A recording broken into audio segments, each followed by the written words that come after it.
నమస్తే, నేను Chandana. Welcome to great Andhra big story. రాజకీయాల్లో చారిత్రక తప్పిదాల గురించి మాట్లాడుతూ ఉండడం ఒక అలవాటు. నాయకులు కూడా చాలా సందర్భాల్లో పొరపాటు నిర్ణయాలు తీసుకుంటూ ఉంటారు. అలాంటి వాటికి మూల్యం చెల్లించుకుని అధికారానికి దూరం అవుతారు. పొరపాట్లను దిద్దుకుంటూ మరోసారి గద్దె ఎక్కడానికి సిద్ధమవుతూ ఉంటారు.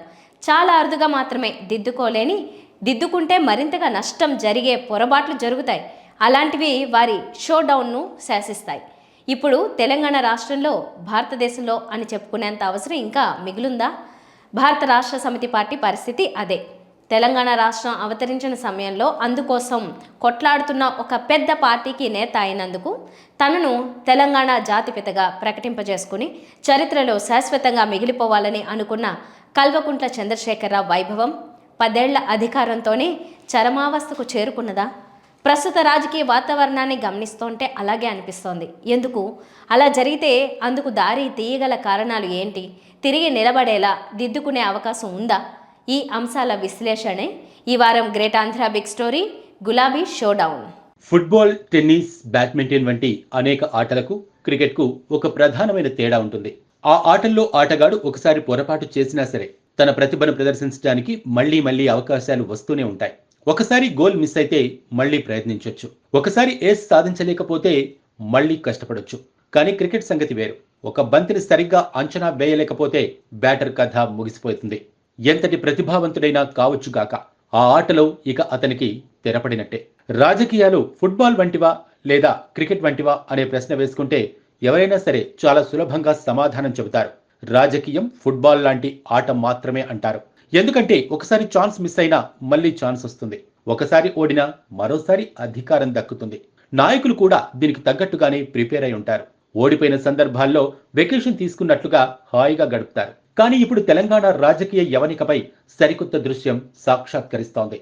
గులాబీ దళం రాజకీయం క్రికెట్ క్రీడలాగా కనిపిస్తోంది. ఒక నిర్ణయం పొరపాటు అంచనాతో చేసినందుకు భారీ మూల్యం చెల్లించుకునే పరిస్థితి. గులాబీ రాజకీయం షోడౌన్ అయినా కూడా ఆశ్చర్యం లేదు. 10 సంవత్సరాల పాటు ఏకఛత్రంగా రాజ్యాధికారం వెలగబెట్టారు. ఇప్పుడు ఓటమి తటస్థించింది. అంత మాత్రాన కొంపలు మునిగిపోయినట్లు కాదు కదా. తిరిగి పునరుజ్జీవం కాగల సత్తా తమకుంది కదా అని పార్టీ శ్రేణులు అనుకోవచ్చుగాక. కానీ తాజా పరిస్థితుల్లో అందుతున్న సంకేతాలను గమనిస్తే ఇప్పుడు పడిన పార్టీ తిరిగి లేవటం అంత సులువు కాదు అని మనకు అర్థమవుతోంది. తెలంగాణ రాష్ట్ర సమితి అనే పార్టీ తెలంగాణ ఆవిర్భావం కోసమే పుట్టింది.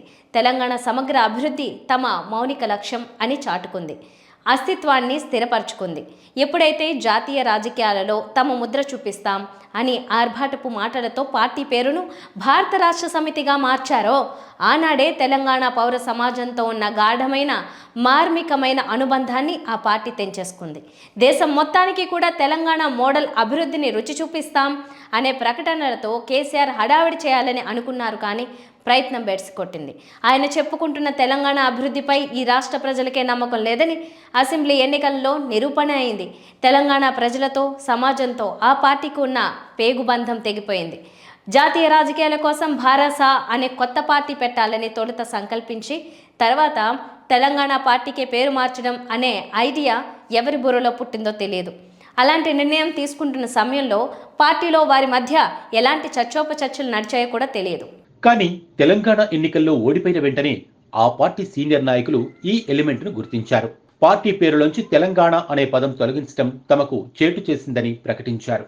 ఇంకా ఒక అడుగు ముందుకేసి కేసీఆర్ వీలైనంత త్వరగా ఒక నిర్ణయం తీసుకుని పార్టీ పేరును తిరిగి తెలంగాణ రాష్ట్ర సమితిగా మార్చాలని కూడా సలహా ఇచ్చారు. ఇదివరకు పార్టీలో ఈ పార్టీ సలహా ఇవ్వగల లేదా అభిప్రాయం చెప్పగల స్వేచ్ఛ కూడా ఉండేది కాదు. పార్టీ ఓడిపోయిన తర్వాత కేసీఆర్ పెత్తనానికి కూడా గండిపట్టం మొదలైందనడానికి ఇదొక చిన్న ఉదాహరణ. ఆ పరిస్థితి కేసీఆర్ స్వయంగా కొని తెచ్చుకున్నది. మోదీ 3వ పర్యాయం కూడా విజయం సాధించడం కష్టం అనే అంచనాతో ఆయన జాతీయ రాజకీయాలపై కన్నేశారు. కానీ ఆ దిశగా ఆయన ప్రయోగించిన పాచికలేవి సరైన ఫలితాలు ఇవ్వలేదు. ఎన్డీయేతర రాష్ట్రాల ముఖ్యమంత్రుల ఇళ్లకు వెళ్లి విందు భేటీలు జరిపినంత మాత్రాన మోదీ ప్రత్యామ్నాయ కూటమికి తాను సంధానకర్త కాగలనని ఆయన భ్రమపడ్డారు.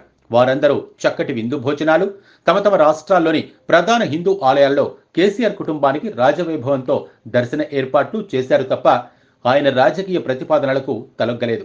అప్పుడే కేసీఆర్కు కొంత అవగాహన ఏర్పడి ఉండాల్సింది. అదేమీ అంత సులువు కాదని అర్థం చేసుకుని ఉండాల్సింది. తన వెంట వచ్చేవారు లేకపోయేసరికి ఆయన అలిగి కూటమి ఏం కర్మ, తానే రాజకీయ పార్టీని ప్రారంభించేయాలని దూకుడు ప్రదర్శించారు. ఫలితం ఇప్పుడు మనం చర్చించుకుంటుంది. మామూలుగా అయితే ఒక్క ఓటమి ఎన్నడూ కూడా ఏ పార్టీ యొక్క పతనాన్ని నిర్దేశించదు. భారతీయ జనతా పార్టీ ఎలాంటి దారుణమైన స్థితి నుంచి ఇప్పుడున్న స్థితికి వచ్చిందో మనం చూసాం. ప్రాంతీయ పార్టీలకు ఎగుడు దిగుడులు చాలా సహజంగా ఉంటుంటాయి. కానీ భారస పరిస్థితి ఇప్పుడున్న తరహా వేరు. ఇప్పటిదాకా భారస ఎమ్మెల్యేలను తమ పార్టీలో కలిపేసుకోవడానికి, ఆ రకంగా తమ ప్రధాన ప్రత్యర్థిని బలహీనపరచడానికి కాంగ్రెస్ ఎలాంటి ప్రయత్నము ప్రారంభించలేదు. అంత మాత్రాన ఆ పార్టీ చాలా దృఢంగా ఉన్నదని అనుకుంటే పొరపాటు. ఇతర స్థాయిల్లో ఆ పార్టీని కాంగ్రెస్ నెమ్మదిగా బలహీనపరుస్తూ వస్తోంది. చాలా వరకు మున్సిపాలిటీలు ఇప్పటికే కాంగ్రెస్ వశమయ్యాయి. ఒక ఎంపీ కూడా వారి జట్టులో చేరారు. ఎమ్మెల్యేలు చాలామంది టచ్లో ఉన్నట్టుగా వార్తలు వస్తున్నాయి. ఏదో ఒకనాడు భారస సౌధం ఒక్కసారిగా కుప్పకూలుతుందేమో అనే అనుమానం పలువురిలో కలుగుతోంది. ఎందుకంటే కేసీఆర్ దానిని బలమైన పునాదుల మీద నిర్మించలేదు, డొల్ల పునాదులను తయారు చేశారు. నిజానికి తెలంగాణ సాధన అనే సింగిల్ ఎజెండాతో పోరాడిన పార్టీ గనుక వారి పునాది చాలా పటిష్టంగా ఉండాల్సిందే. అధికారంలోకి వచ్చిన తర్వాత తమతో సమానంగా రాష్ట్ర సాధన కోసం పోరాడిన చాలా మందిని ఆయన పక్కన పెట్టారు. ఆ రకంగా పునాదుల మీద జనంలో కాస్త అనుమానం పొడసూపి ఉండొచ్చు. అదే సమయంలో ప్రధాన ప్రత్యర్థి అయిన కాంగ్రెస్ నుంచి పెద్ద సంఖ్యలో ఎమ్మెల్యేలను ఫిరాయింపు చేసుకోవడం ద్వారా తన సొంత పార్టీ పునాదులను ఆయన కలుషితం చేసేశారు. ఏకంగా 12 మంది ఎమ్మెల్యేలను తమ పార్టీలో కలిపేసుకున్నప్పటికీ కూడా ఆయన ఏమీ సాధించలేకపోయారు. కాంగ్రెస్ బలహీనపడలేదు సరికదా, రెట్టించిన ఉత్సాహంతో పనిచేసి అధికారంలోకి కూడా వచ్చింది. భారస రూపంలో జాతీయ రాజకీయాల్లోకి అడుగు పెట్టడము, అందుకోసం తెలంగాణ పార్టీకి పేరు మార్చడము మాత్రమే కాదు, జాతీయ రాజకీయాల్లో తమ భవితవ్యం ఎలా ఉంటుందో సరైన అంచనాకు రాకుండానే కొడుకును వారసత్వంగా ముఖ్యమంత్రి పీఠంపై కూర్చోబెట్టే ఉత్సాహంతో కేసీఆర్ వడివడిగా అడుగులు వేశారు. పార్టీలో అంతర్గతంగా వారసత్వపు స్థానం కోసం ఉన్న పోరును ఆయన సమర్థంగానే తొక్కేశారు.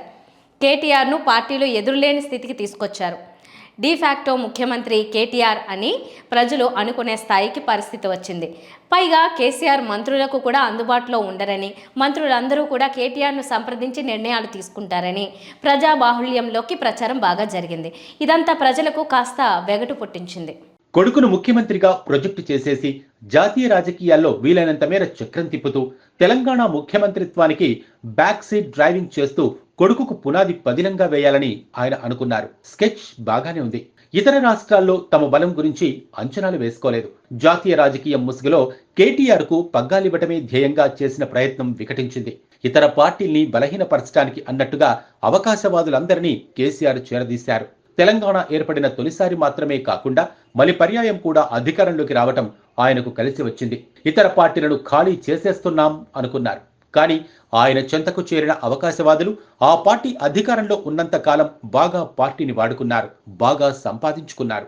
ఏరు దాటిన తర్వాత బోడి మల్లన్న అన్న సామెత చందంగా ఓడిపోయిన వెంటనే ఎవరి దారి వారు చూసుకుంటున్నారు. అవకాశవాదుల్ని చేరదీసిన ఫలితం ఆయనకు ఇవాళ కనిపిస్తోంది. అధికారం ఎక్కడ ఉంటే అక్కడ వాలిపోయి పబ్బం గడుపుకునే వారందరూ ఇప్పుడు కేసీఆర్ కు దూరమవుతున్నారు. భారస ప్రతిపక్ష పాత్ర వ్యూహాత్మకంగా సాగడం లేదు. వారి అంచనాలకు ముఖ్యమంత్రి రేవంత్ రెడ్డి కొరుకుడు పడ్డం లేదు. తొలినాటి నుంచి వారు కేవలం 6 హామీల మీదనే విరుచుకుపడుతున్నారు.